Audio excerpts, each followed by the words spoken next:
much for the opportunity to give this presentation here. It's a pleasure to be here for the first time. So I'm going to talk about some work in progress with actually it's a little cut. So it's like it's work in progress like with Geoffrey Compère. So let's see. What's this logo? It's an ancient city. So I think it's a little bit cut, so I hope the next slide will be okay. So anyway, so let me start before going into the technical details. So the main one of the main questions I would like to ask is like, what exactly do we mean by like asymptotically like flat or ADS or de Sitter spacetimes? So when we define like some theory of gravity like general relativity, we need to specify also like the asymptotic structure of the space-time, and like there are different ways of doing that. So in particular, like traditionally, there's a lot of work like on general relativity or pure Einstein gravity, like in all these different types of space-times. But there is less work done like on space-times that require, for example, matter fields to support the asymptotics, which have been more recently like studied in the context of holography, like for example Lipschitz backgrounds and other similar backgrounds, or in the context of string theory like fluxes. So we would like to have like some systematic understanding like of all these possibilities, like I mean how to understand like the asymptotic structure of space-times, including possibly like I mean matter fields. Right, so as I said, traditionally the structure is specified by imposing some kind of fall-off conditions, like just specifying like the radial behavior of the metric, for example, near spatial infinity. However, this specification is ambiguous to some extent because like there can be, of course, the bulk theory has like diffeomorphism invariance, so there are certain reparameterizations that you can specify when you impose these fall-off conditions. So some of these lead, like for example, to ambiguity like soft care, and also there is something analogous like in asymptotic ADS space that I'm going to talk about. And more importantly, like when you specify fall-off conditions, it might not necessarily be the most general space of asymptotic solutions, in particular supporting a symplectic structure. So as we'll see, this is like very important in order to understand like I mean the most general boundary conditions that you can impose like for the theory. And another related problem, let's say, or drawback of specifying the structure of space-time by fall-off conditions is that you actually need some background space-time in order to like define quantities like asymptotic charges or the free energy, which is like the value of the on-cell action. So normally it would just be divergent, usually like in a non-compact space, so you need some kind of background in order to subtract the infinities. So, however, there is another possibility that one can refine these arguments a little bit. So it's what I call like the reduced spatial infinity. So in particular, I mean like the space of a complete space of asymptotic solutions near spatial infinity, which support a symplectic structure. And this you can obtain by just systematically solving the equations of motion near spatial infinity in a systematic recursive way. So now this, again, this is a symplectic manifold. I'm going to describe it a little bit more in more detail in the case of ADS3 gravity. So it's a symplectic manifold, but there's still some residual local symmetries that are inherited from the local symmetries of the full theory. So, and this leads like to a description that has like first-class constraints. So this symplectic space of asymptotic solutions has some gauge redundancy and some associated first-class constraints on it. So, in order to formulate the variational problem, it is crucial that actually the variational problem be formulated in terms of equivalence classes of these symplectic variables under these asymptotic local symmetries. Then, like specifying the asymptotic structure of space-time in this language in terms of this symplectic space of asymptotic solutions, then it allows you to like look for any possible boundary conditions simply by looking at symplectic transformations, like canonical transformation within this space. And right, so and this leads like to a well-defined variational problem, but also automatically to well-defined asymptotic charges and other thermodynamic variables like the free energy. Okay, so this is the plan of my talk. So I'm going to elaborate a little bit on what I mean by this symplectic structure spatial infinity in the case of ADS gravity, and I will mostly focus on 3 dimensions. Then I'm going to explain how this is related actually to a Hamiltonian description of the variational problem, but Hamiltonian not in the real time, like at least in ADS, but rather in a particular radial coordinate that takes us away from spatial infinity, if you want. And then I'm going to discuss the asymptotic symmetries, the conserved charges, and also how boundary conditions can be classified through canonical transformations. Okay. Oh, I see it's full screen.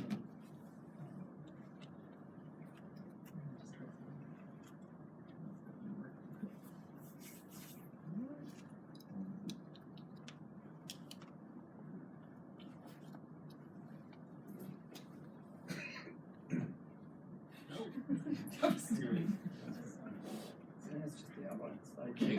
So let's see. All right. So let's see. So right. So let's revisit now the asymptotic structure of ADS space, and a general and like formal way of specifying what we mean by asymptotically ADS space is like what is known in mathematics like as a conformally compact Einstein manifold. So in particular, if M is the interior of a d+1 dimensional manifold M bar with a particular with some boundary, then pseudo-Riemannian or Riemannian metric G on M is supposed to be conformally compact if there is a defining function M that is smooth, non-negative, and also satisfies this. So it vanishes on the boundary, but is differentiable and with non-zero derivative. Then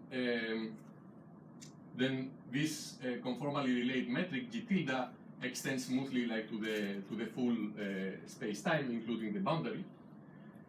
And so basically, right. So this is like a conformal compactification, if you want, of space-time, and this defining function omega is in fact not unique, because the metric G in the bulk metric does not actually determine a boundary metric, but rather a conformal class, which is like an equivalence class under redefinitions of this defining function omega. However, if you given a particular compactification or a defining function, then I can just evaluate the Riemann tensor, and then I find that it takes this form, where this is just like the norm, the L2 norm, basically, of the metric. Of this defining function omega, and then you can show that this satisfies Einstein's equations, provided this is equal to 1, where like in some units where the ADS radius is 1. So this provides like a general definition of what we mean by asymptotically ADS spacetimes. So it's completely general, and it can also be generalized to include matter fields. So matter fields basically would have to be such that their stress tensor contributes to asymptotically subleading terms here. So as long as this is satisfied, the space is still asymptotically locally ADS or conformally compact Einstein manifold. So the manifold is the space of solutions to the Einstein equation, is that? What is the, sorry, I'm not an expert at all. What is so you have this symplectic manifold. So you have a 2 form that's defined on it. Right. That 2 form is what preserves area, if I recall correctly, right? Sure. And so what physically does that correspond to? What do you? So this is like the symplectic space is like it's the space of all solutions, Right. like or asymptotic solutions that I'm going to describe in more detail now. The space I was referring to, like this conformally compact Einstein manifold, is actually like it's it's not the space of solutions. It's rather like the space-time itself. I see. Okay. Right. So that's what I was talking about here. And now I'm going to define the space of solutions on this manifold. Okay. And then you're going to use the ADS to connect that space with to define the antidecitor space is going to be. So antidecitor space, this is like the general definition of antidecitor space. So it's like it's a more general like definition of what I mean by asymptotically ADS space. So it doesn't have to be exactly ADS in the interior. It only has to be asymptotically ADS. And it has very general structure that I'm going to describe now. So it's not just like the plain ADS that is very familiar from GR and so on. So this is up to global differences, right? Like for instance, you consider a DC black hole or something like that, it's also fixed, but it's locally ADS, but not exactly ADS. Right? Yeah, sure. But this is it's much more general, right? So it's like this is like an arbitrary dimension, right? So I will specify the special properties of 3 dimensions in a moment. But yeah, this is first of all, it's a local statement, right? Locally I'm describing this space. And for the time being, I'm just using asymptotics. I'm just talking about the asymptotic structure, not the exact, space-time structure. Okay, so now one can choose a canonical, let's say, or Gaussian defining function such that the metric can always be written in this form. And this admits a smooth extension to the boundary. And then there is a theorem due to Pfefferman and Graham, which says that in the vicinity of the boundary, of this conformal boundary, I can always write, so I can basically pick a particular coordinate, like radial coordinate in this form, and then this metric here, gamma ij, admits an asymptotic expansion, which has this structure here. So all these coefficients are functions only of the transverse coordinates, not the radial coordinate. And in particular, G0 is completely arbitrary, and then the subleading terms, so V1 and G2 up to HD, are locally determined in terms of G0. So in particular, this is, for example, proportional to the Ricci scale, the Ricci tensor of G0, and subleading was higher order curvatures. And GD is still left undetermined, but it has to satisfy some divergence and trace conditions that are related to G0. So I will come back to this. Now, so this structure here provides the most general asymptotic solution of the equations of motion, vacuum equations of motion, and it can be generalized in the presence of matter field. So this structure here refers only to pure Einstein gravity, but so this is universal. Then, so this is equivalent. This leading term here is equivalent to the slide I showed earlier, to this condition here. Now the subleading terms depend on what matter field you have. So the structure of these terms here will change generically according to the matter that you have. Yes. We know that also there are some logarithm independence. That in this coordinate. So I didn't mention this. So the logarithm, usually in the usual Pfefferman-Graham coordinates, here we have like a d rho square over rho square. So this becomes like here a power, this 1 over rho square, and then here you get log. So here this r is the log of this radial coordinate. So that indicates like an anomaly, but I don't want to go into this direction right now. Okay, so now let me come to 3 dimensions. So this was like this asymptotic expansion is general and is valid like in arbitrary dimension. However, and the theory of Pfefferman-Graham applies like in just to the vicinity of the boundary. However, in 3 dimensions, there are a lot of special properties, like of course, so one of them is that there are no propagated degrees of freedom. Now, another property is that actually the metric, so this Pfefferman-Graham expansion terminates, so you can write the exact metric in this form. So I have just reparameterized the lead bit in terms of this arbitrary G0 and this Tij here, which satisfies these constraints. So I parameterized in this way to be rather suggestive. And so this coefficient here is determined in terms of Newton's constant, and it is known as the Brown-Hainaut central chart. So of course this looks similar, like it reminds you like of a 2-dimensional CFT, of the stress tensor of a 2-dimensional CFT. Okay, so now you can just take this solution, this general asymptotic, well in the 3-dimensional case not asymptotic, is an exact solution. You can plug it into the symplectic form of the bulk theory. You can define the symplectic form in different ways. You can define it like a la Wald, a la like in different formulations. So you plug it into the symplectic form, and you will find that the symplectic form just reduces on these two modes, basically. So this Tij that I introduce the volume element, and then it becomes this pi hat. So it reduces to this combination here. So basically, this is what I mean, that this space of solutions, which for three-dimensional gravity is parameterized by this general solution, is a symplectic manifold in the sense that it admits a symplectic form on this parameterized by these two modes. And then you can define the corresponding Poisson bracket, and also you can realize it in this functional way. And so now, as I mentioned at the beginning, this symplectic manifold is actually has some residual gauge symmetry, which you can see from the fact that when I write the metric in this form, and also remember this gamma ij goes into this expression here. So I write the metric in this form, but now I can look at some residual diffeomorphisms that preserve this form, but could change the coefficients in this expansion. So this gives me these two conditions, so I demand that the diffeomorphism preserve these conditions. This gives me differential equations for these diffeomorphism parameters, so dot here is derivative with respect to the radial coordinate r. And I can solve them generically, and I find that they have two independent functions, so sigma x and this psi 0 I x. So, and these are known in the literature as Penrose-Brown-Henault diffeomorphisms. And let me just mention that you can do a similar analysis like in asymptotically flat gravity with zero cosmological constant, and these transformations can be related to super translations and super rotations.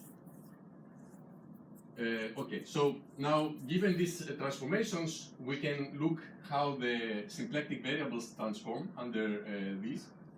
So and you can compute these canonical transformations, and then you see that you can define this arbitrary function of the constraints on the symplectic space. Remember that the constraints that we had was that this divergence is 0, and this trace condition is also vanishing. So I'm defining these are just arbitrary parameters for now. So I'm defining this on phase space, and then using the Poisson bracket that I computed before, I can compute this Poisson bracket of this constraint with the variables, and then I recover precisely these transformations here that I get from using the diffeomorphisms. So basically, these constraints generate these Penrose-Brown-Henault diffeomorphisms on this symplectic space. And then also you can compute the algebra of these constraints, and it closes into an infinite dimensional algebra genetically.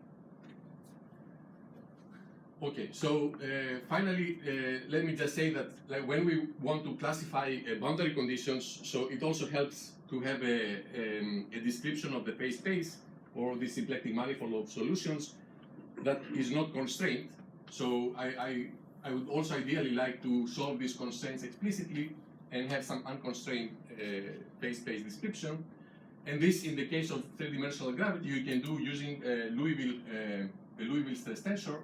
So you can show that locally, any stress tensor that satisfies, any this tensor Tij that satisfies these two conditions can be written locally in terms of a field phi lambda that satisfies this Liouville equation, where lambda is some arbitrary parameter. And vice versa, you can show that if phi lambda satisfies this equation, then this satisfies these two conditions. So now the idea is that once you pick some particular G0, you can restrict it to some class of boundary metrics, then you can solve explicitly the Liouville equation through Beckmann transformations, for example, and then you will find some phase space that is independent of the chord of diffeomorphisms. Yes. So typically, if we were in flat space, G0 would always be the Minkowski metric. Well, locally at least, yes. Yeah, you can never change. So why? I thought I was always free. Typically, when people discuss ideas, they also pick G0 to be flat. But it doesn't have to be, right? So here is completely arbitrary. That's one fundamental difference between ADS and flat space. But is there? There's no physical difference, right? I could always do a diffeo such that I fix G0 to be flat. Well, it's not generically different, right? I mean, you can put it like G0, it's fundamentally like, I mean, arbitrary. So you can put it to be a sphere or something that is not like diffeomorphic, like to flat space. So in, right, I mean, so here G0 let me is... ask you this way, are there physical processes that, such that you start with G0 flat and then they back-react and change G0? No. G0 is part of the specification of the boundary conditions. Okay, so to discuss physics, I never need to talk about G0. I don't agree with that, no, because so G0 is the source like of the stress tensor in the dual CFT. So you need this to compute like all the correlation functions of the stress tensor. So if you pick G0 and you fix it to flat, you cannot compute any of these correlation functions.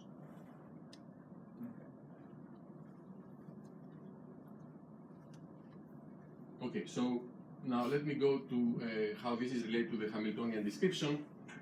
Sorry, how much time do I have more? 10 minutes. 10 minutes, thanks.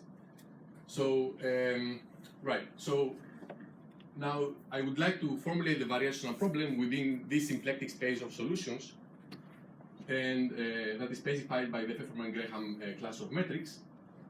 Now, since the bulk metric only induces like an equivalence class of metrics up to a conformal transformation, then like I have to formulate the variational problem in terms of equivalent classes actually, other PBS transformations, and this is a crucial a crucial point for relating the variational problem to what is known usually in the ADS-CFT literature as holographic normalization. So this is typically, originally this was developed in order to remove the divergences of the onset action, for example, and also like the asymptotic charges. But actually you can see that it's precisely related to the formulation of the variational problem. So once the variational problem is well posed, then the finiteness of all other like physical quantities follows as a consequence. Also, since these Penrose-Brown-Henault diffeomorphisms that correspond to the parameter sigma, if you remember, correspond like to diffeomorphisms along the radial coordinate. So essentially, like this is a connecting link between this statement about the equivalence classes under PBA transformations and the Hamiltonian description, which is basically a translation in this radial coordinate that I mentioned before.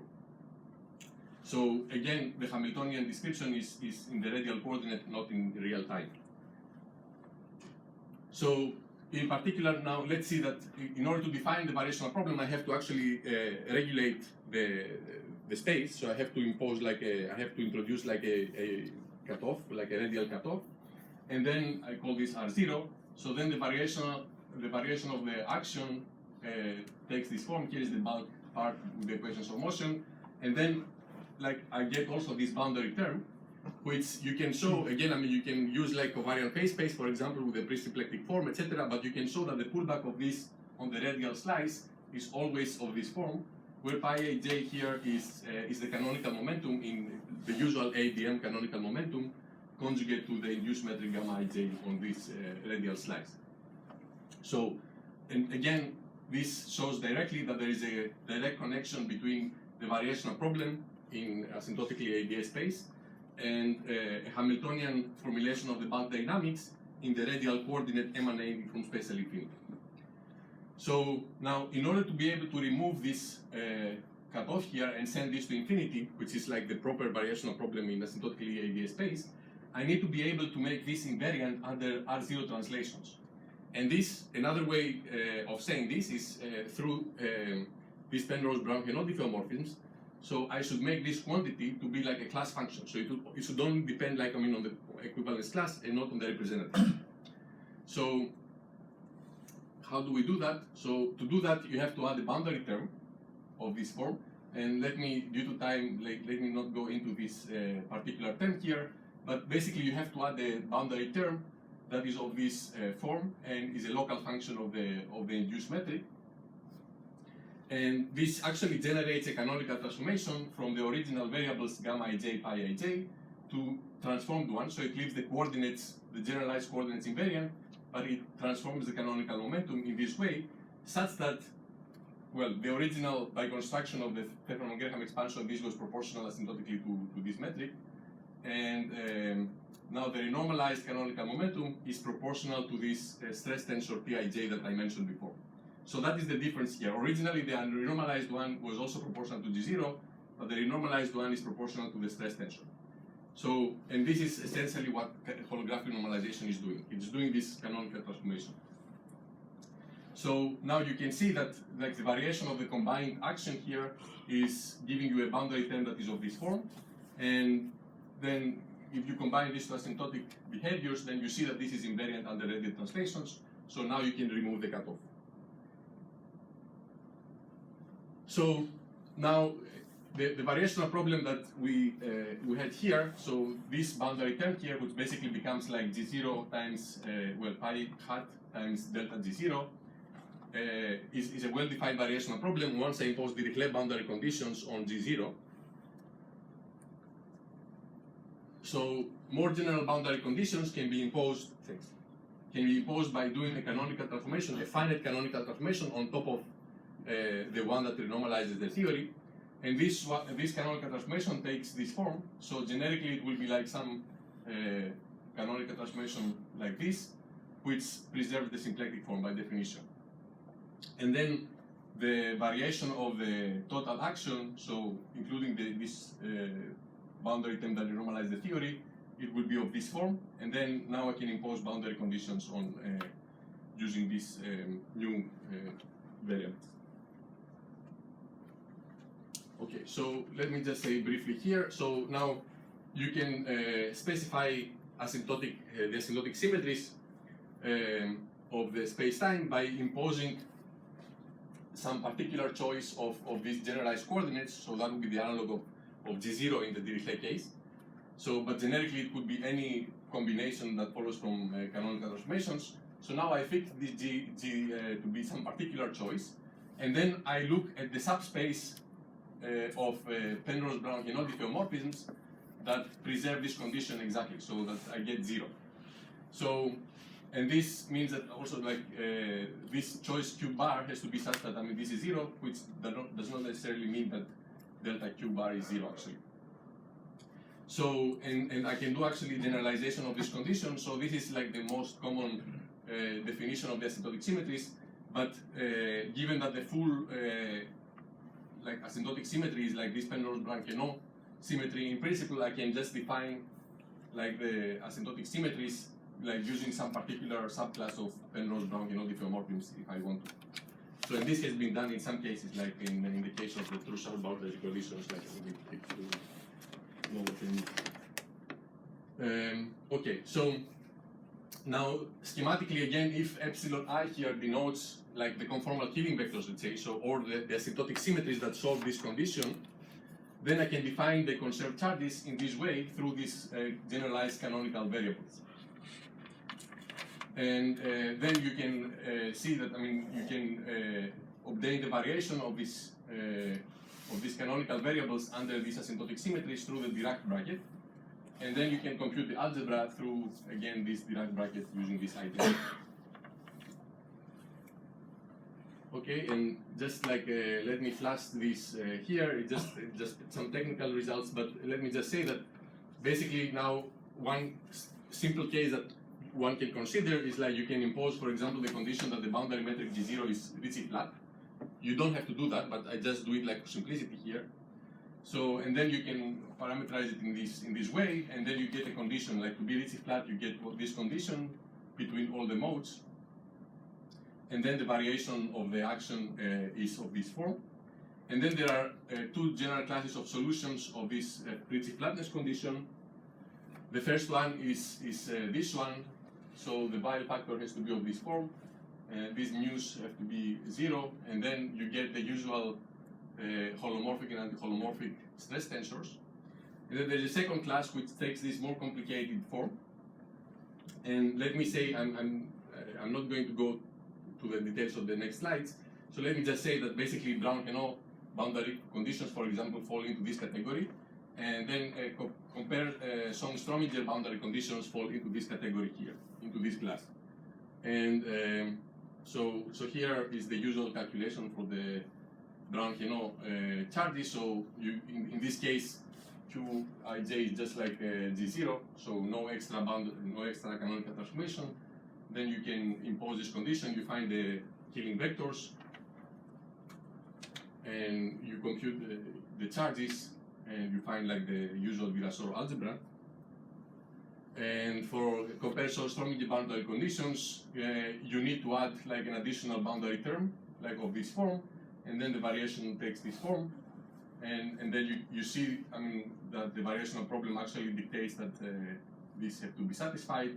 And again, you go through the same procedure. You can define the charges, and you find the asymptotic killing vectors. These are actually generalized, and they were found.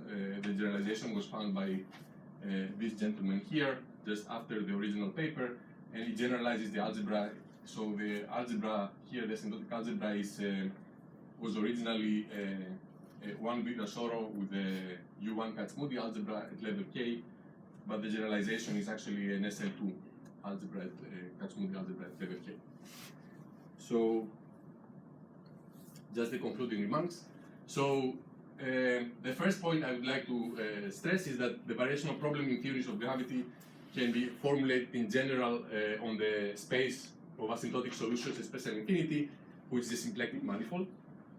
Then, like formulating the variational problem in terms of equivalent classes under the residual local symmetries makes the variational problem well posed, and also automatically renders the asymptotic charges and the free energy well defined and finite. And all the permissible boundary conditions can be classified through finite canonical transformations on top of the ones that they normalize the theory. And at the moment, as I mentioned, we're currently completing this program like for ADS3 gravity with the Geoffrey Compère, but it would also be interesting to apply this like to other cases, like for example, asymptotically flat space, and see this in the context of the like software and etc. Thank you very much. So Ioannis will be here for the rest of the day. There are more detailed conversations and so forth, but you leave tomorrow morning. Yeah. So questions?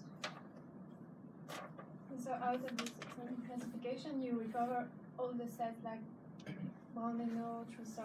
Yeah, so we recovered we've recovered all the non-boundary conditions. Let's say I mean within this class, which is also a special case because it's we assume like Ricci flatness. So we recovered all the non-boundary conditions apart from I mean we're currently working on in relation to the last paper of Daniel Grubmiller and collaborators where they're trying to classify. They claim that they have the most general ADS3 boundary conditions, but they do it in Chern-Simons. So we're trying to kind of compare directly, but there are some technical issues that we're trying and we find more than can yeah, you say that? So the claim is that actually there is an infinite number of possible boundary conditions, right? Because the number of canonical transformations you can do is infinite. So I think, I mean, there is no you cannot just specify all the different possible cases. You can just give some rule how to generate all possible boundary conditions. So in all of them, you expect to carry infinite dimensional algebras as asymptotic symmetries, or not? If I expect. So for all the known examples lead to infinite dimensional algebras. Right. It could be either 2 Virasoros or 1 Virasoro, 1 Right. or whatever. So Right. you expect something similar? Yes, yeah. I mean, generically it would be like infinite dimensional, right? Not necessarily 2 Virasoros, but it's still infinite dimensional. Right. There was a paper made by Troncoso in France with also Right. a class of Yeah, we also looked into that. cases. Yes. Yeah. And then you get boundary gravitons, which would be the KdV equation. Yeah, well, I mean, these are exactly the constraints actually. So the KdV equation is basically this. It's just a rewriting of this equation here.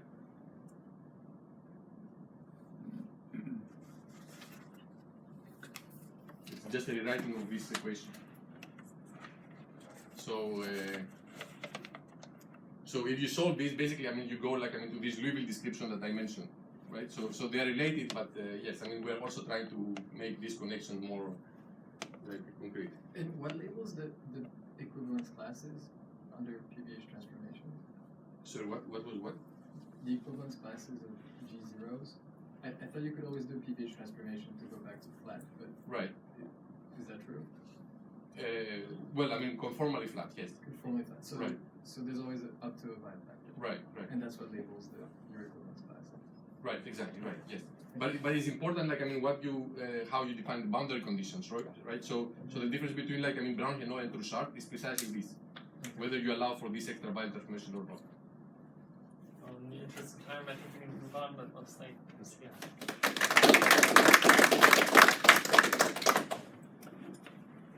So our next speaker today is DHI local, Daniel D'Orazio, who correct my pronunciation of his last name.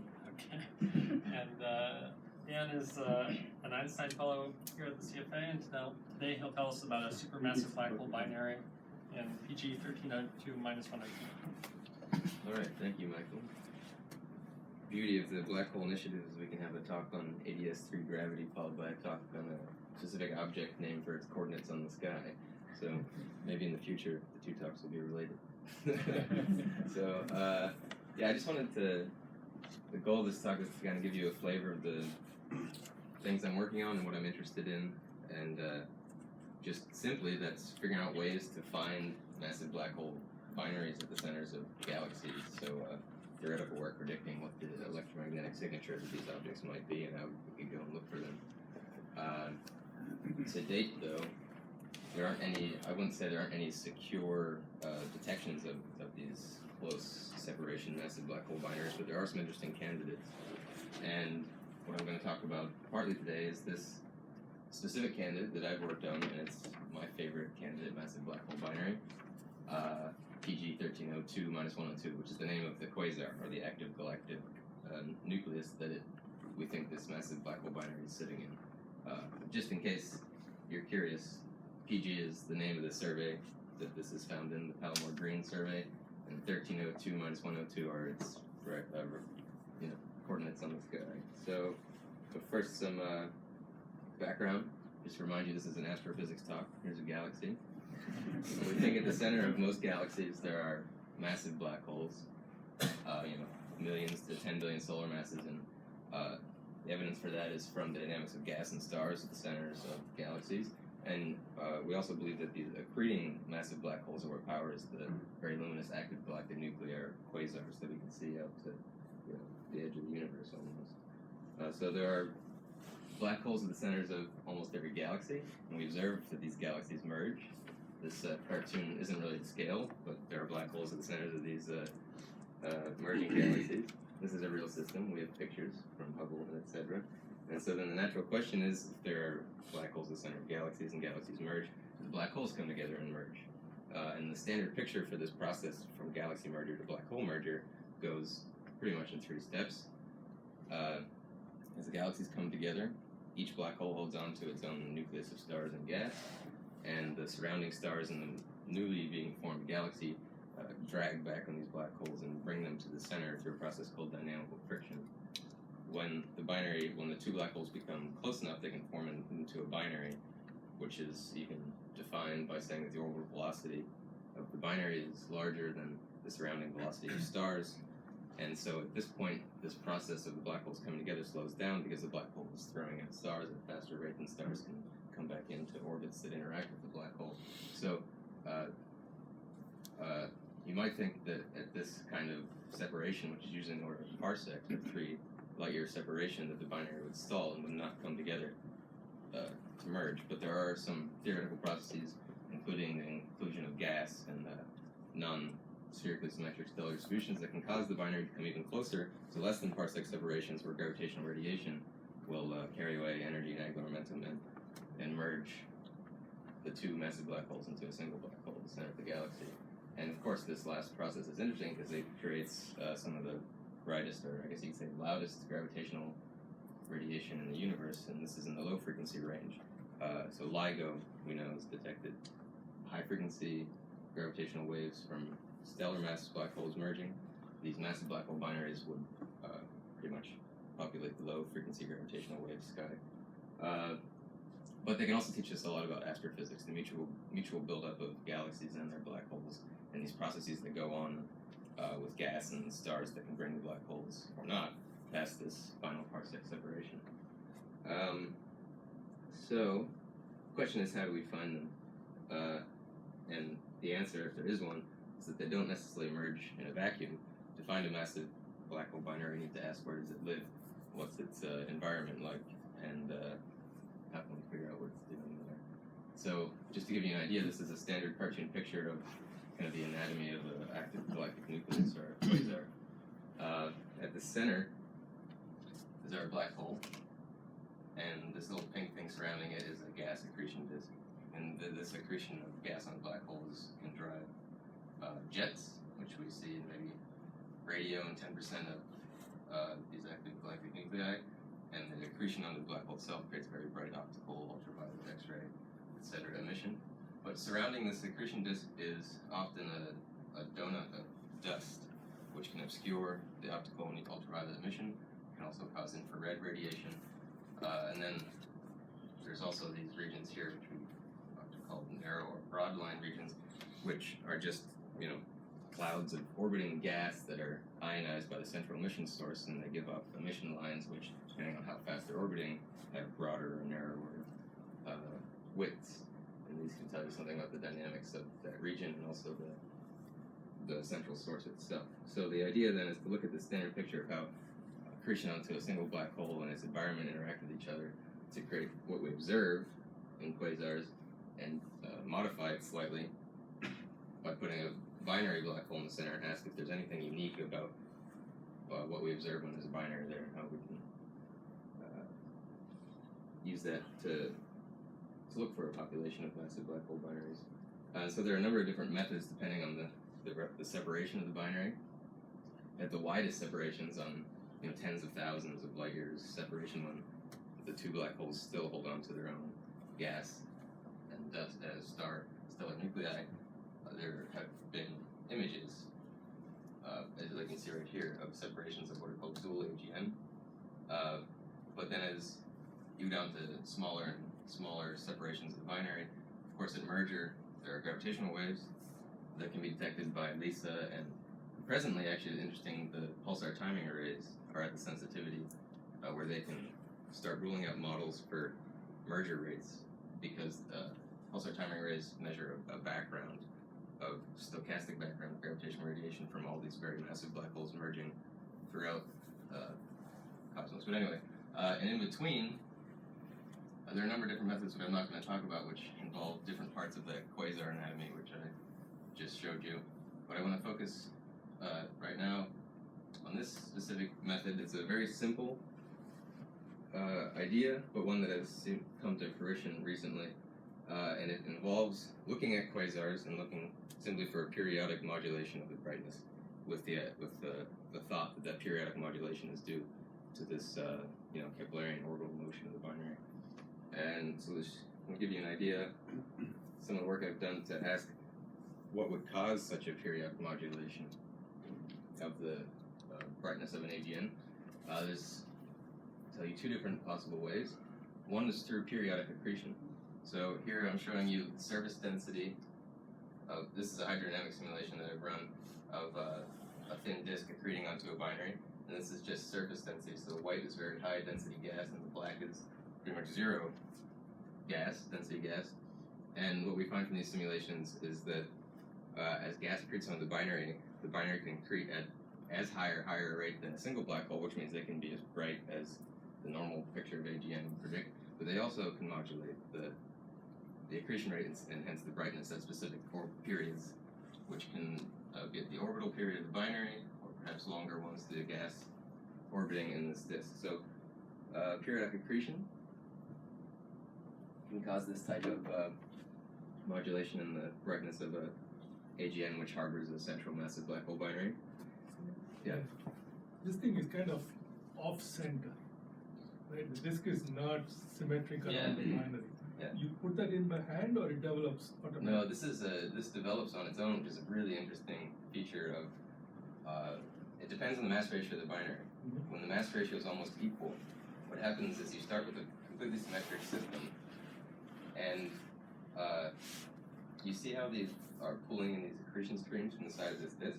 These streams create this feedback loop where they push this side of the gas disk away while this stays close, and you create this overdense lump that orbits in this lopsided cavity, which creates this long period like 7 times the binary orbital frequency period accretion rate. And it just survives in this configuration. Yeah, it's a stable configuration for tens of thousands of orbits at least. And it is, we think, in the equal mass rate, it's kind of hard to create it because it's a standard system, but it must be seeded by some type of noise, but that's okay because you wouldn't expect. Yeah. So yeah. But even if there is a steady accretion rate, there's another way you can get periodic modulations, and that's due to special relativity alone, the relativistic Doppler boost. If you have, for example, a larger and a smaller black hole, and the smaller black hole is emitting lots of light just from accretion, but this accretion is steady, so it's just a constant light bulb essentially. The orbital motion, if there's a significant amount of orbital motion to the line of, or parallel to the line of sight, then you can create just a modulation from the Doppler boost. So for example, you're emitting a steady rest frame flux in the rest frame of the secondary black hole in a specific frequency band. Instruments, we're looking at a specific band of frequencies. Then the observed flux will depend on this Doppler factor, which depends on the line of sight velocity, to the 3 minus alpha. The 3 is just special relativity. It's relativistic aberration and time dilation. But this alpha is the slope of this spectra. And so just to illustrate how this works, we just have an observer here watching this guy emit lots of light, and we're observing in this band, and so the integrated flux here is the total brightness we see as a function of time in this plot. So as the secondary moves towards us, 2 things happen. One, just aberration and time dilation cause a brighter signal, but also we see a blue shift in the spectrum, which causes more integrated light. As it moves transverse to us, we see the rest frame flux. As it moves away, the red shift causes us to see a lower flux. And so what's interesting about this is it depends on a measurable quantity, this alpha. And so if you look in different wave bands, you can predict different amplitudes of modulation just from special relativity. And so this brings us, well, just to recap quickly, this is periodic accretion in the relativistic Doppler boost can give you periodic modulations of AGN light if you have accretion onto a binary. Which now finally brings me to PG1302, which, so only recently have there been surveys that looked at enough of these quasars for long enough time to try and pick out periodicity that might be due to something like this. And so 2 years, I guess it's almost 2 years ago now, this candidate was announced and here I'm showing you is the optical light curve over about 20 years. And so what's observed is this quasar, which is at about 3 billion light years away, an observed 5.2 year period, which is, you can see here, a measured mass of around 1 billion solar masses. And if you assume that this period is the orbital period of the binary, then you infer the separation is about a centiparsec, which is interesting because that puts it in about 100,000 to 1 million years till gravitational wave decay, which means it's gone past this final parsec problem. And so the work that I did on this with Zoltan Hyman and David Shimanovich at Columbia University was to try and interpret this periodicity in terms of the 2 models that I just talked about. But I'm going to focus on the second model, the relativistic Doppler boost, because it seems to be give the strongest case for the interpretation of this object so far. So this depends on a few observations. One, if one black hole is much larger than the other one, so the mass ratio is 1 to 20 or something like this, then we find from our simulations, like the one I was showing you before, that accretion is steady onto the objects, but most of the accretion is onto the smaller secondary black hole because it eats up all this gas at the edge of this cavity. And so most of the light is coming from the secondary. And then, given the orbital velocity that we infer from the numbers I just showed you for PG1302 and the measured spectral slope in the optical, we find that the orbital velocity alone, depending on the inclination of the binary to the line of sight, can create this observed modulation that we see. And what's nice is this can be tested because we can observe not only the optical, but in the UV, as I showed you before. And when we measure this alpha for PG1302, we find that the UV flux should be about 2.5 times larger than the optical flux. And so we gathered UV data from HST and GALAX to test this. And there aren't many points, but for now, this is the blue and red are the prediction for near and far UV amplitude compared to the black line, which is optical. the black points to the optical I showed you before, and the red and blue are the data from a Justine galaxy. So from this initial match, I think it's an interesting to advance this idea that PG1302 is due to the Doppler, this relativistic Doppler boost of a bright secondary orbiting a much more massive primary. But of course, this isn't set in stone that this is a massive black hole binary. What does the spectrum look like?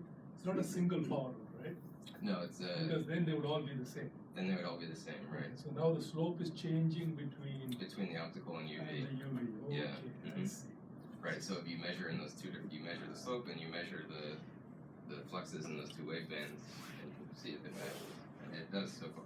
So it's promising that this model can explain this as a massive black hole binary. But of course, what needs to happen is, well, for one, you just need to keep observing this to see if the periodicity stays. 15 And years.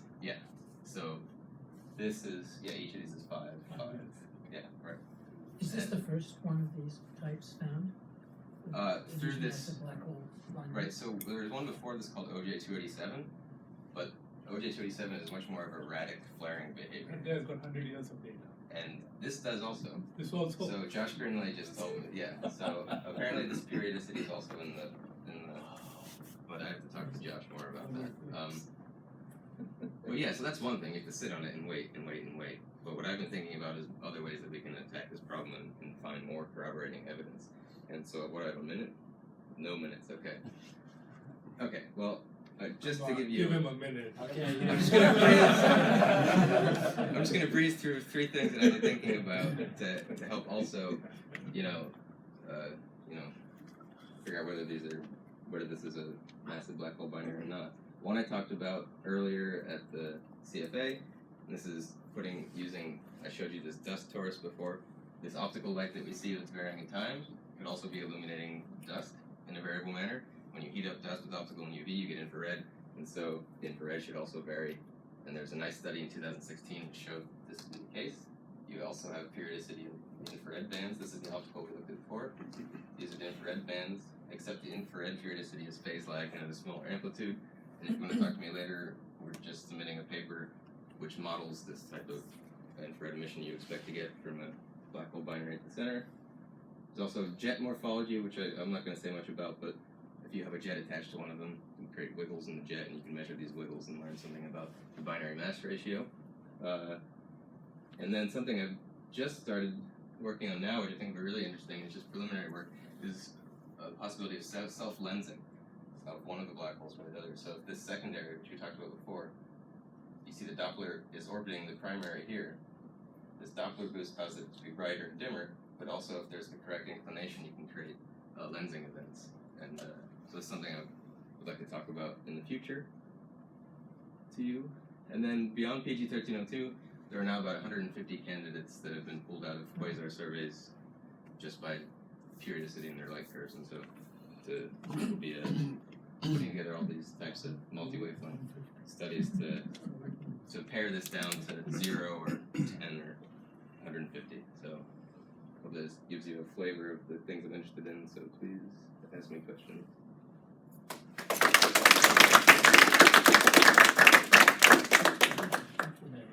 When you talk next time about more discoveries, you only get 14 cents. Okay, I'm sorry. Fair. So, one of the last remarks you made about the lensing, I'm a little confused. I thought the whole point was that these are not achromatic. You use that as the main reason why you're favoring the Doppler scenario. But anything that is lensing related would be achromatic. Right, which would be an interesting signature. So PG1302, we don't see that, so that would constrain the inclination. But if you did see an achromatic flare, You're not talking for that system. right? I Like, didn't have time to say these are some Sorry. ideas that would help also to constrain whether some vet binary candidates and to look for in binary candidates. Sure. Wouldn't this Doppler boosting argument also work with a precessing disk? Precessing. So you mean if you have a hot spot in a disk, or what's? Well, if you had a disk orbiting Mhm. and it was precessing at certain times, you'd wind up with lines of sight that would be coming directly at you, and at other times they'd be going off in a different direction. So So the it would be the- precession velocity would have to be very fast. Then, Yes. Right. I think the timescales for the precession of a disk aren't. Well, it depends on. If it was a single black hole, the timescales would be very long for the precession. If it was a binary black hole, maybe, but then you still have a binary black hole. So I'm wondering what the signature of that would be. Okay. I have to think about the time scales. Yeah, right. Mm-hmm. That's kind of related, I guess I would have answered the same way, but if I take 10 to the 7 or like 7 orders of magnitude below to take it to a solar mass black hole, then 5 years becomes 5 seconds. Yeah. And if you look at stellar mass black holes in the X-rays or in the optical or UV, you have second-like quasi-periodic variability that has coherence of about 10 cycles, and they might or might not be related to precession. They have amplitudes that depend on wavelength and becomes higher the frequency the longer the amplitude. They have phase flags, and we don't know if these are not binary effects. How can we tell the difference? You think? I mean, lensing is one thing, but you can play games with lensing there as well without the binaries. Yeah, I agree. There are these quasi-periodic oscillations which create something like this over a few cycles. Yeah. The best answer I have right now is keep watching it. But that's why. GPOs can have coherence of 10, 20, 30, 50 cycles in the X-ray, so 30 times 5 years is a lot of time to watch. Yeah. Well, this is one of the major motivating factors for me to understand what other signatures there are that would distinguish from binary. Now, I guess I don't have the best answer at the moment, a definitive answer. I mean, so yeah. Okay, I think we need to move on, but again, Dan is local, and let's thank him again. Also be interesting to characterize the CPOs of AGM. Yeah. So our last speaker today is visitor Satish Saravanan. Yeah, we can correct that. And he'll be telling us about spin dynamics and general relativity. Thank you very much for inviting me here. It's a great honor to be here. So today I would like to talk about spin dynamics in GR, which I did in collaboration with D'Ambrosio, Hamiltonian, and Van Davis, which is mostly my PhD research work, and I will state some results of my present postdoctoral research as well. So I will start with a brief motivation and describe test particles and spinning test particles in covariant Hamiltonian formalism, and then I will show the applications in such as space-time and the physical results like circular orbits, innermost stable circular orbit, periodicity position, and geodetic precision. And if time permits, I will compare our formalism with the existing Ioannis Papadimitriou formalism. Okay. We all know that almost all bright galaxies have supermassive black holes in the galactic center, which may be accompanied with one or more stellar mass objects like black hole or a neutron star.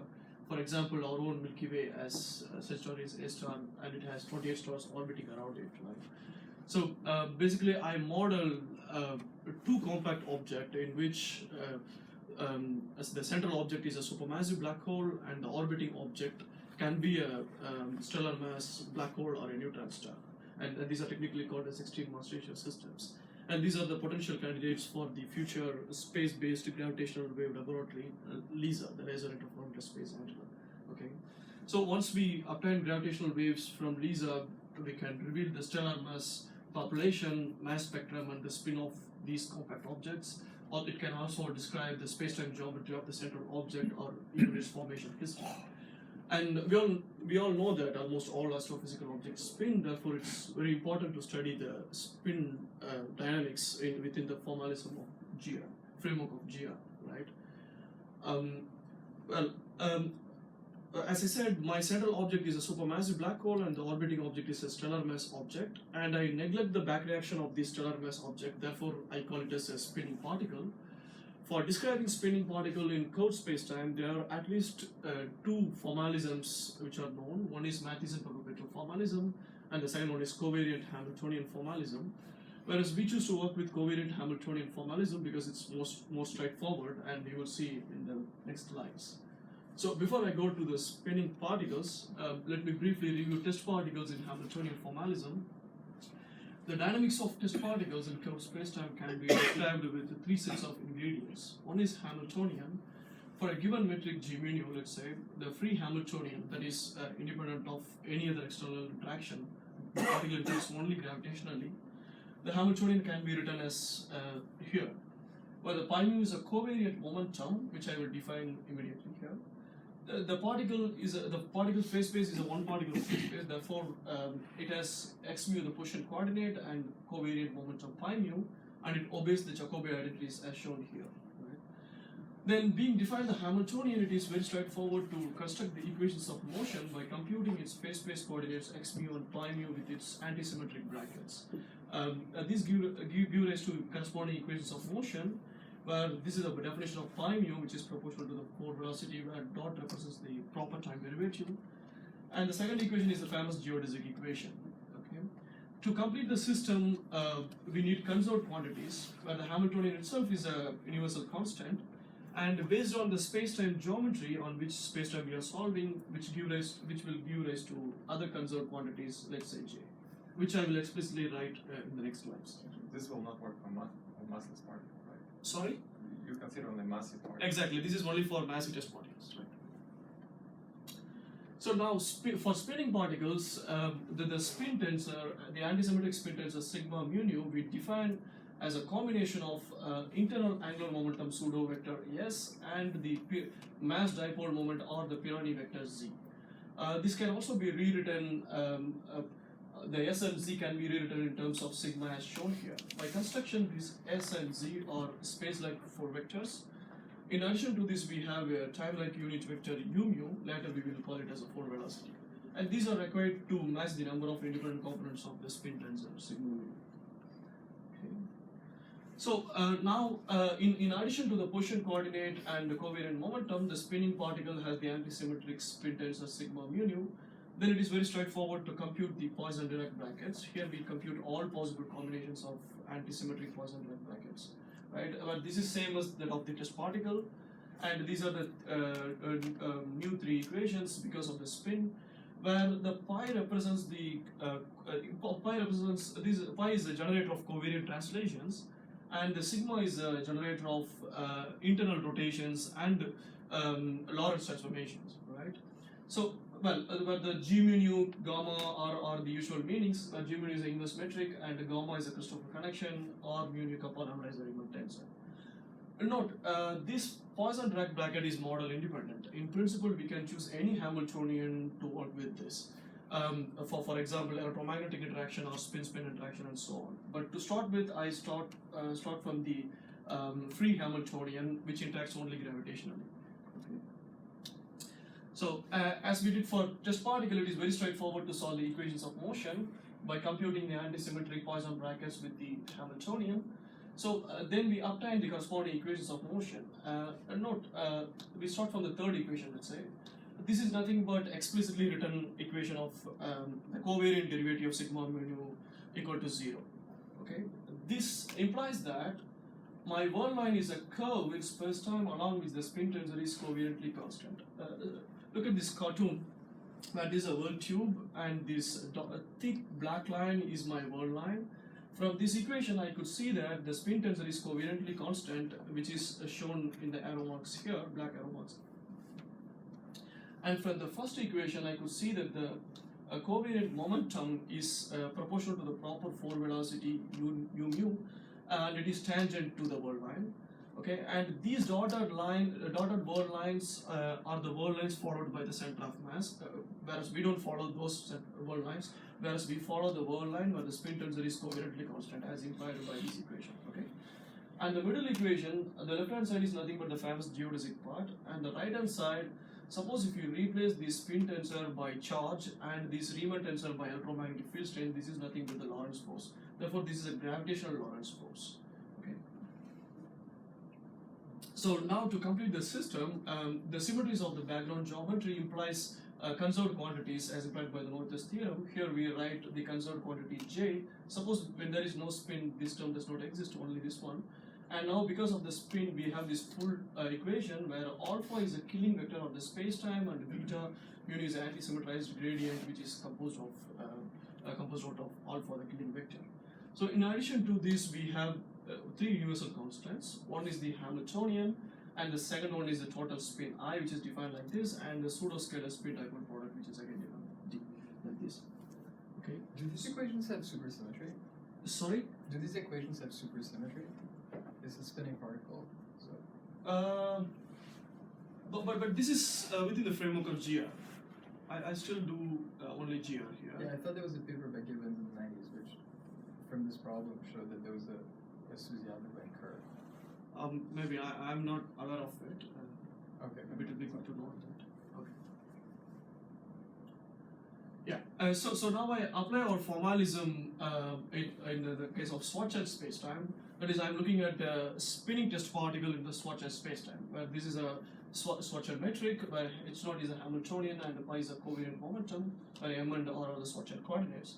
The spherical symmetry of the Schwarzschild metric allows 4 Killing vectors, 1 for time translation and 3 for rotations, and each give rise to conserved quantities, like time translation give rise to conservation of kinetic energy, and the rotations give rise to conservation of angular momentum as shown here. And these quantities obeys the usual algebra as mentioned here. Okay. Suppose my particle does not have spin, then the angular momentum will be strictly orbital, right? That is, the orbital motion will be in the plane perpendicular to the angular momentum. But here, for the spinning particle, the precision of spin can be compensated by the precision of the orbital angular momentum. That is, in general, the particle need not to sit in a plane. It can precess about the plane, right? But we want to start from the planar orbit, that is a equatorial orbit, let's say. Then the invariant under rotations of the Schwarzschild metric allows us to choose the direction of the total angular momentum to be in the z direction. Then this implies that the theta is pi by 2, therefore pi theta will be 0. Then by using this condition in the conserved quantities, I obtain that sigma r theta and sigma theta phi become 0. Okay. Then in addition to this, there is no acceleration perpendicular to the equatorial plane. Perpendicular to the equatorial plane, therefore sigma t theta is also 0, which means in the equatorial plane all the theta components are 0. This leaves a theorem saying that the direction of the spin and the direction of the total angular momentum should remain parallel throughout the motion in the plane. Okay. Now I look into the more specific orbit, the circular, where which means the radius is constant, therefore ur will be 0. Then the symmetry of the orbit implies that ut and u phi are constant in time. Then by using this condition in my equations of motion, I obtain sigma t phi equal to 0. Then my conserved quantities, these 4 conserved quantities here, reduces to only 2, where the ut is a gravitational time dilation factor, and this is a mass dipole contribution. This is because of the fact that I am looking at a world line where the spin tensor is covariantly constant rather than the world line of center of mass. And this is the total angular momentum, but this is orbital and this is a spin point. Okay. In addition to this, we have the Hamiltonian constraint. Then my 10 equations of motion just reduces to a single equations of motion, where J is the total angular momentum, m and r are the Schwarzschild coordinates, m is the mass of the particle. And note that this is a cubic equation in the velocity u phi, which is not trivial to solve analytically. But it does not matter. By using this as a circular reference orbit, we can obtain other non-circular orbit. Okay, and note that the very important point here is, so far I have not approximated the spin. This is a total spin. I have done it for the total spin. So, which is a very important result in our formalism compared to the 80 years old existing Matheson Papadimitriou formalism. Okay, so this is just a cross check for the spinless particle. I will skip here. Okay, by using the circular reference orbit, I am obtaining 3 other important results. We all know that in GR, the standard procedure for comparing geodesics is a method of geodesic deviations, right? The same procedure can be generalized for the world lines of particles carrying spin. Suppose x and x bar are the 2 solutions of my equations of motion, then the direct difference between the dynamical quantities on each world line at equal proper time tau is denoted by delta x. Then the first order coordinate deviations for the orbital deviations and the spin deviations are 10 coupled differential equations. Okay. Fortunately, the Schwarzschild geometry has conserved quantities, 4 from the. So you're now doing a general orientation for the spin, or is exactly. it still aligned? Now I am doing the general. Now you're doing the general. Now I am doing the general. Okay. Yeah. So fortunately, the Schwarzschild has this symmetry, conserved quantities from the symmetries of spacetime that gives rise to 4 conserved quantities, and in addition we have the universal constant. By using these 5 conserved quantities, this 10 differential equation just reduces to 5. Okay, so out of which these four equations are coupled. The equation for del t, del phi, del r, del sigma t phi are coupled, and the equation for del theta is a decoupled equation. Therefore, I solved del theta equation later. Okay. Now I solve these four coupled equations where this alpha, beta are nothing but constants and functions of Schwarzschild coordinates, and this del eta and del epsilon are the change in the total angular momentum per unit mass and the change in the total angular moment, total energy per unit mass. Okay. Obviously, this is an inhomogeneous equation. I need to solve it fully. But suppose if I am looking into a eccentric orbit which has the same energy and the same or angular momentum as that of my circular reference orbit, then the change in the total angular momentum per unit mass and the change in the total energy per unit mass can be set to equal to 0. Therefore, I can forget about this right hand side. Then I solve only the left hand side, which gives the angular frequency as shown here, which has 3 zero modes and 2 pairs of non-trivial periodic solutions. And from this we obtained 3 important results. One is the variation of ISCO with respect to spin. Okay, so we expect the spin should alter the ISCO, innermost stable circular orbit. The circular orbits are stable as long as the planar deviation display oscillatory behavior. That is, we look at the stability criterion of the frequency. For omega plus or minus square to be positive, we need a square minus 4b must be greater than or equal to 0. And omega itself to be positive and real, we demand a and b must be individually equal to greater than or equal to 0. Now I plot these inequalities in a dimensionless graph L square over m square and versus r over m. You could see that the intersection, this shaded region gives the stable circular orbits, and the boundary of this shaded region is the innermost stable circular orbit. For example, I have taken some isospin values g, f, h, where g is for the spin value 0 and f is for when the spin is down minus 0.5, and this h is for spin is up plus 0.5. Similarly, I collect all these points, all these ISCO's points, and again plot a new curve r over m versus sigma over m, where sigma is a spin parameter. From this, immediately we can realize that when spin goes to 0, we get the well-known textbook result r equal to 6m. Then, when the spin is up, for increase in spin, the radius of the ISCO decreases, and for when the spin is down, for increase in the magnitude of spin, the radius increases. Okay, so this is one important result, and these dotted lines. So this spin, in what units are you measuring it? When you say it's 0.5, what does it mean? Right. Well, it's a dimensionless number, which I define it like this. Actually, it's just a dimensionless parameter. Okay. So maximally spinning. Maximal is 1. Is 1. Yeah. Okay. So that's the unit. Yeah. Right. Okay, so the second important result is the periodic solutions, especially in the radial direction, as a double frequency, omega plus and omega minus, as we know from here, right? And these n and n minus are nothing but amplitudes, and tau plus are constants of integration. Okay, so here suppose if I plot this for some chosen value of n's, then the amplitudes. From this graph, I could see that the upper strand and the periostron, as I shown in this cartoon, starts and ends at different points, which implies that because my spinning particle is fastly spinning, not only my orbit is precessing, but also the radius is varying because of the spin. Okay, so this is second important result which we obtained from our theory, and the third one is.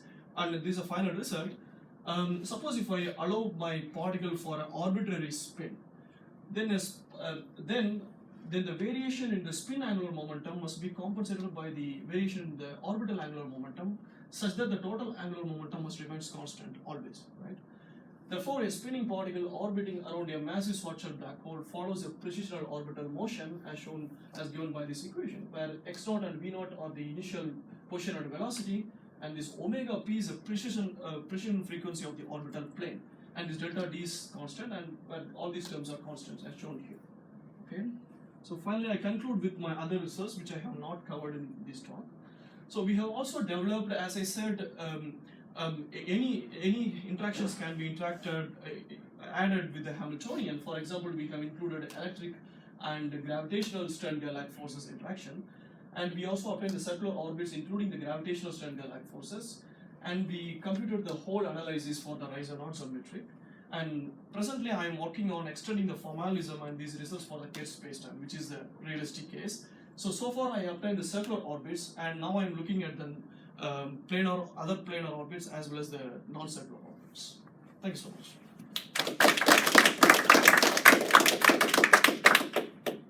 Questions? The same question I asked earlier about the units of the spin. So I've got a big black hole and a test particle going around, right? And this test particle has got a mass and an angular momentum. Yes. And so you're measuring the spin in terms of its own mass. Is that right? When you say sigma is 0.5. Yeah, exactly. Yeah, that's right. Okay, because I'm just thinking, when you have ordinary stars, a white dwarf, isn't it true that a white dwarf can have spin greater than 1?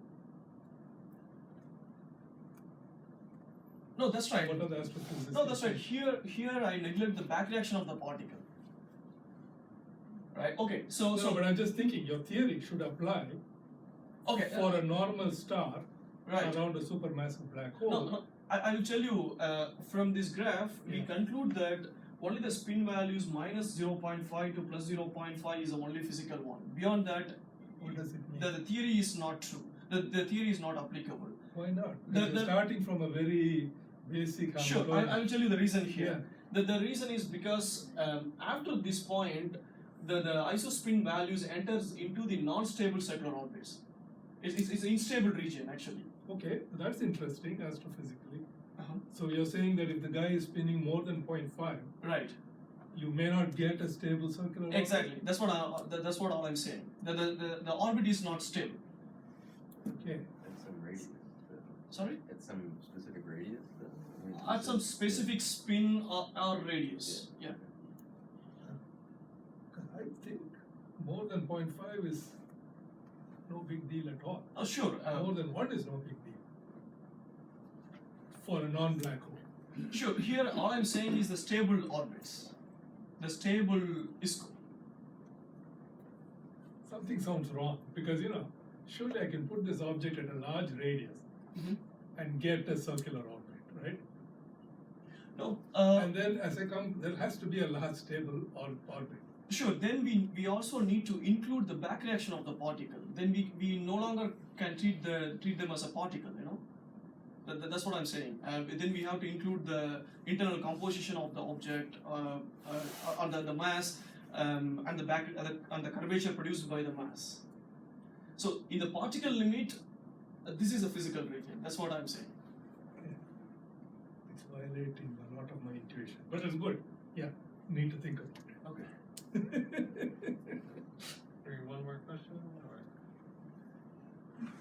Yeah. So you consider GR. What if we consider corrections to GR? Are there some special effects which you can try to look for spinning particles, which will be a sign of non-GR physics?